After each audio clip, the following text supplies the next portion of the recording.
I'd like to quickly go over the new features that have been added in version 3. First thing I'd like to demonstrate is the new feature that's been added to shot location tracking.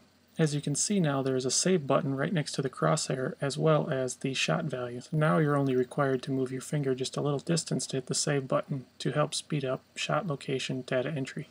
And this is what it looks like from the other side of the court. And of course you can still use the save button at the bottom of the screen. The next feature I'd like to show you is the putback option. If you select a missed shot, you'll have the option to select a putback. This is if a player gets his own rebound and then shoots it again.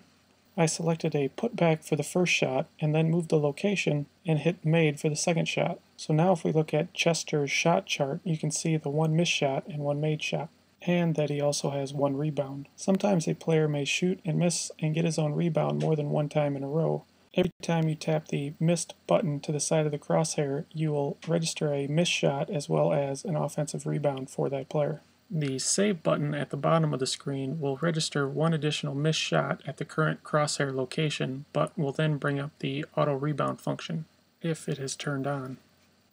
Even though it wasn't intended for this, I did find another useful function for the putback option. After missing a shot, if a player got their own rebound, you could just select the putback option and then hit cancel. This will actually give a missed shot as well as an offensive rebound for that same player. The next feature I'd like to show you is if you turn off shot location tracking for both teams. This will split the made and missed buttons into 3 additional buttons each. This eliminates one step for saving a shot. This brings us to the last feature that was added. An optional in-app purchase for high school coaches to be able to export stats into Max Preps. This screen gives you the ability to choose which stats you'd like to export, as well as set up the email address that the stats will be sent to. For more information about Max Preps, go to maxpreps.com.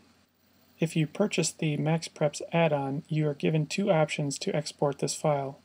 The first is after a game has been completed, you will see the Max Preps export button at the top of the end of game screen. If you're tracking individual statistics for both teams, you'll be asked which team you want to export the stats for. The Max Preps compatible file is then attached to an email that you would send to your team's Max Preps administrator. Another option that you have for exporting this file is by going into the Stats menu, the Game Stats option, and then selecting the game you want to export from the list of saved games. There will then be an option for Max Preps Export.